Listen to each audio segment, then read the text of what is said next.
Stories with Rory. I'm Rory Ep1, your host. In this 10-part series, I interview some of the most crazy and strange and amazing people.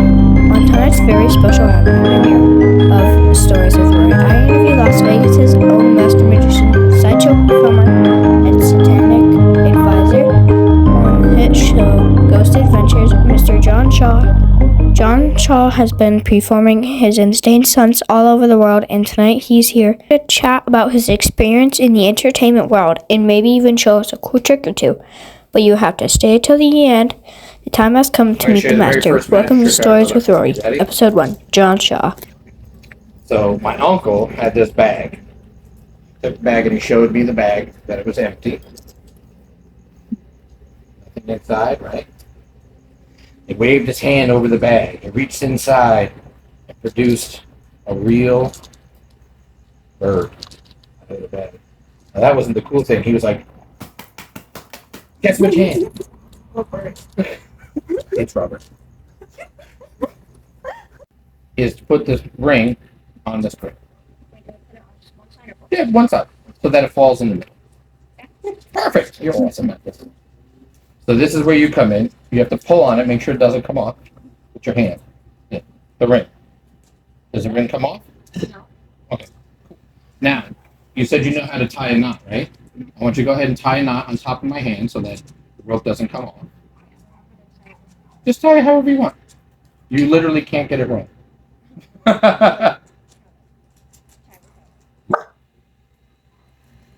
There you go. That's close enough. You ready? Watch. I'm going to make it vanish. 1, 2, 3. Boom. Look, it's on your finger. That'd been cool though, huh? Yeah, you would freaked out. I mean, I would have freaked out. I can't do that. That's David Copperfield stuff. This is Dollar Tree. All right. Watch. Squeezy, squeezy. It's gone. And it's back over here. Is that the ring? When did I start doing sideshows? I started doing sideshows when I'll start at the beginning. I first discovered that sideshows existed and that people could swallow swords and do all that kind of stuff when I was 10. I went to the circus with my family, and the sideshow there, we went in and we were watching the sideshow, and there was like the fire eater, the snake girl, and contortionist and stuff, and then we got to the sword swallow.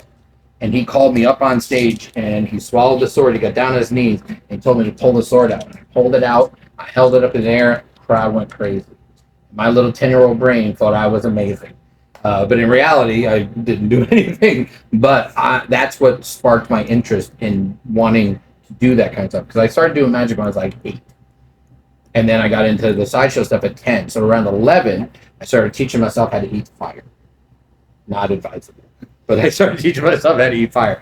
Then at about 15, I started learning how to swallow swords. And at 17, I started performing shows in a circus. So my very first magic show, I was probably about 12 or 13 years old, was my very first paid magic show for my father's friend's birthday party. His son. So, but that's when I first got into sideshow stuff. So I was interested in magic and the sideshow stuff and circuses, which is in New York. And I worked with them on a special event, which was super fun. But that's what got me into it. As I saw people doing this, and I was like, well, I want to do that. And a lot of people were like, you can't do that, and I was like, yes, you can. So then I just started figuring stuff out. So did you, when you first started the Stone Fire, did you like the Q-tips on fire? That's exactly what I did. That is 100% exactly what I did. I made sure that my parents weren't around because I know I would get in trouble. But I took little Q-tips and I had like lighter fluid and I would squeeze it on there and I'd light it and I just put it in my mouth and then put it out.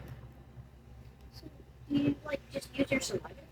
Yeah, so fire eating, the technique behind it, it's not, some people will say the trick or whatever, but it's like the technique behind it is based on that heat rising. So when you're eating fire, when every time you watch a fire eater, their head goes back. The reason being is because the heat is leaving, is going away from you and not staying here. So that's why you don't get burned.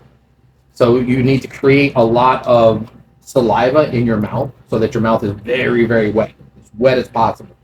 And then when you put the torch in, you can put it in. You have to hold your breath. You don't want to breathe at all while you're doing it. And then you take it back out. And that's how you start. And then you start to learn other tricks with it, which are called like vapor control and stuff like that. So you can do things called retention. So you put the torch in, you pull it back out, and there's still fire in your mouth. And you can control it by opening and closing your mouth a little bit. And basically, it looks like a fish. But but then you do that, and then you can learn, and then you give a little breath out, and the fireball will fly away from you. But then when you want to breathe big fireballs, that's different. Then you have to put flammable fluids in your mouth, which is very dangerous. You should have a professional teach you, not the way that I learned, just playing around. Don't swallow that. You don't want to swallow any of these things for real, because it'll hurt you. It could kill you. It's dangerous, very dangerous. Like, how do you do a big fireball? So it depends on the type of fuel that you're using, and how much fuel you're using, and how much a thing called atomizing. So when you spit it, you have to spit it a very specific way. The first sideshow stunt I ever learned was fire. That was the first. Yeah, that was the first one, because that was the one I just thought it was so cool that somebody could control fire. Because I've burned myself when I was a kid. I knew it was dangerous, but I was like, but I was watching this guy eating fire and blowing fireballs. Oh, that's so cool. And so that was my first thing that I tried. Really, really young. There was a show called Ripley's Believe It or Not, and there was a guy on there. It was just a video of this guy doing a thing. His name was Professor Otto, and he would take a pipe and he would stick it in his eye, and then he'd squint and then do that, and he'd blow smoke out his mouth. And I was like, that's cool as shit. But then I was like, well, I don't like smoking. I don't smoke, so therefore smoke tricks were not going to be in my repertoire. But then I saw a guy on television suck milk up his nose and squirt it out of his mouth. There was a show called That's Incredible when I was really, really young, and it was a very, very popular show. And that's where I saw a lot of really cool things. And those are the people I was like, I want to do that.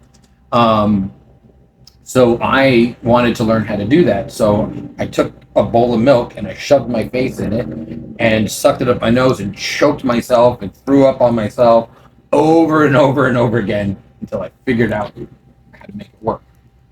And then once I figured out how to make it work, I was like, what else can I do?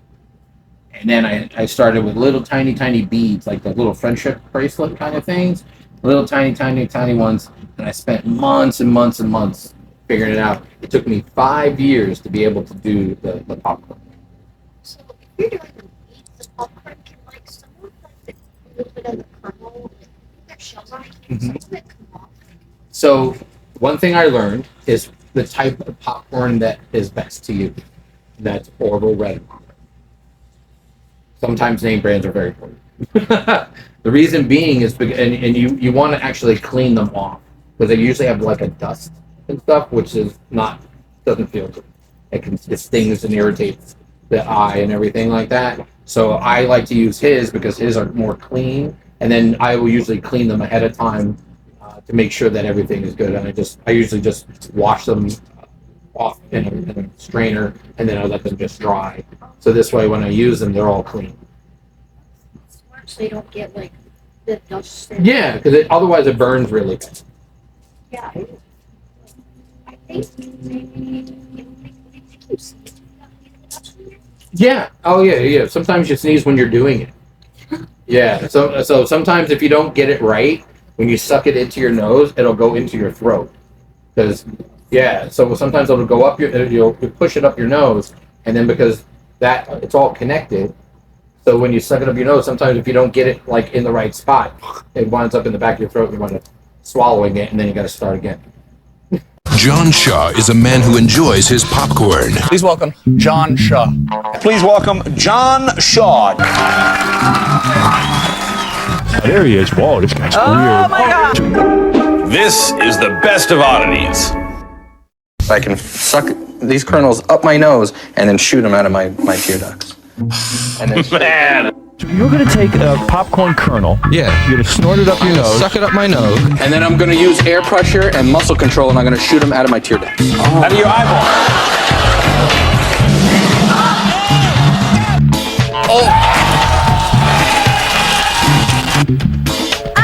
There it is. It's in his eye, and it can't. Oh my God! You really did that. The popcorn was the largest object to Pass through the human tear duct. Yeah. any other.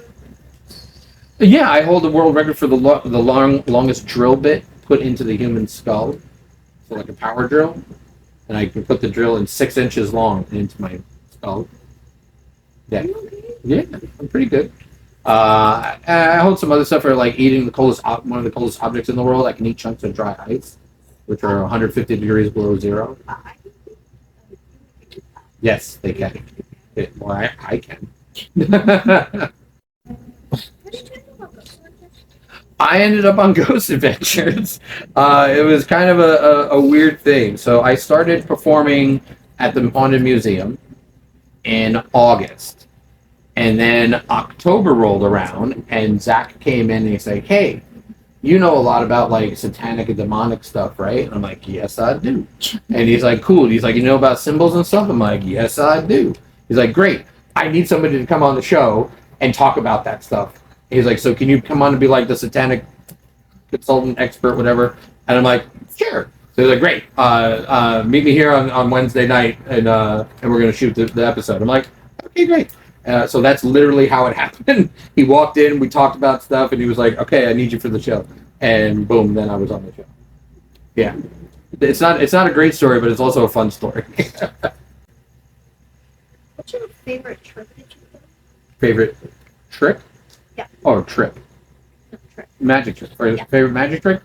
My favorite magic trick? I love levitation.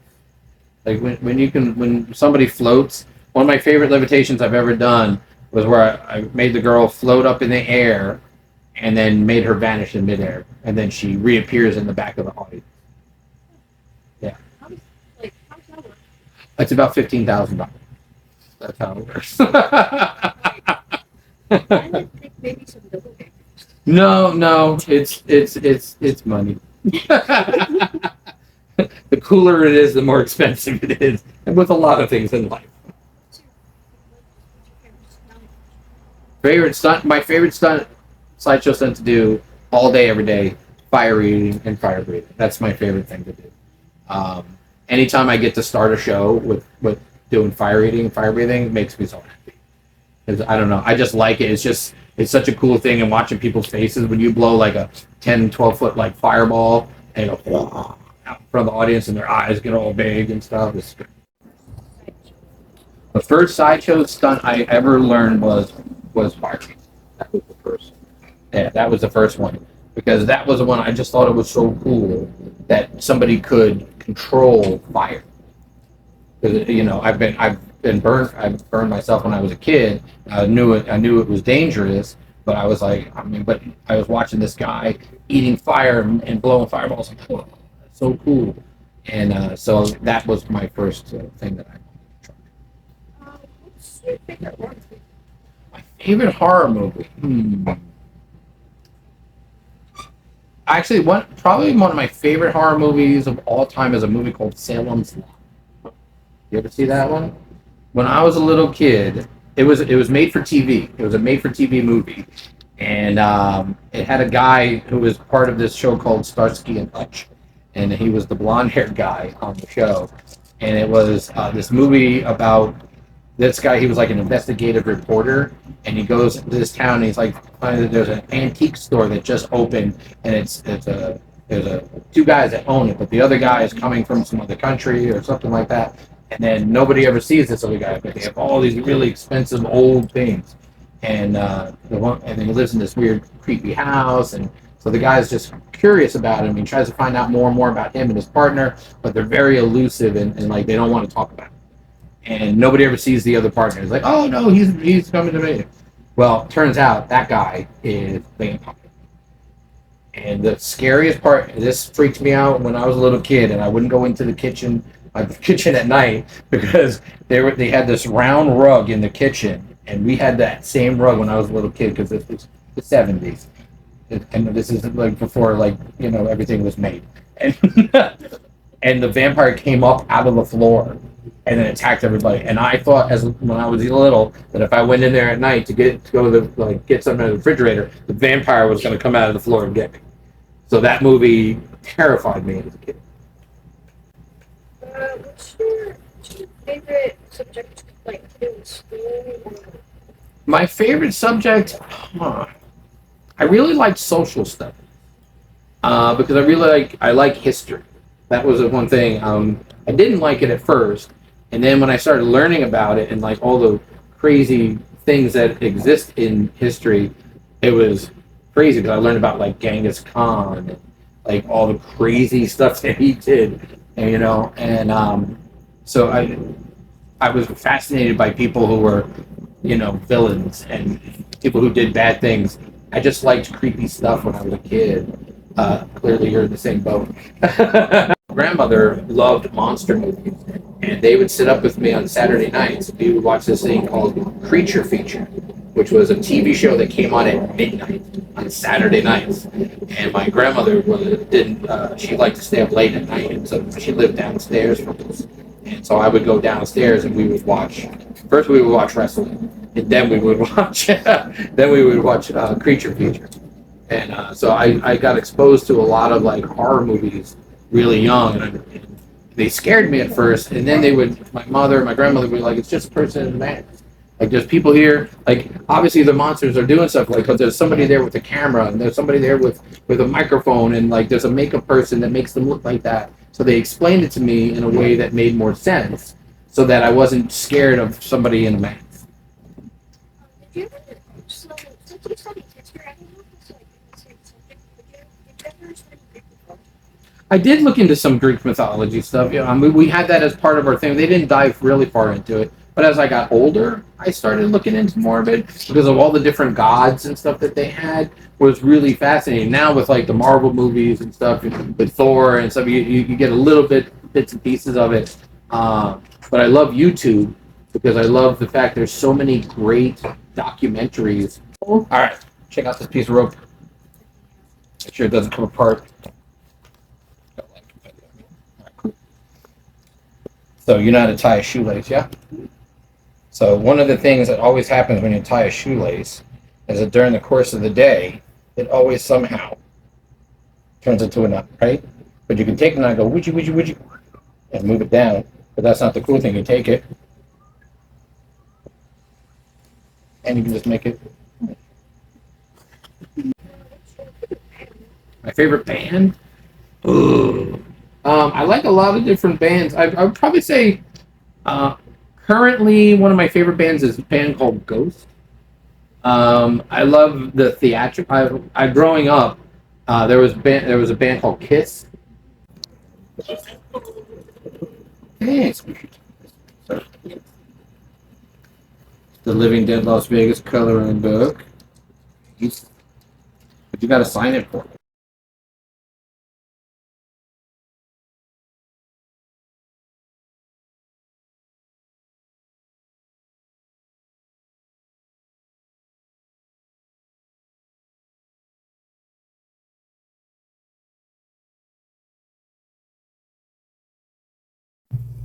I want to thank John for coming and being my first guest. You can see John performing all of his madness at Zach Bacon's Haunted Museum and at Late Night Magic at the Orleans.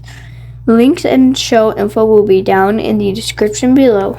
And if you would like to get our own Living Dead LV coloring books, click on the link below.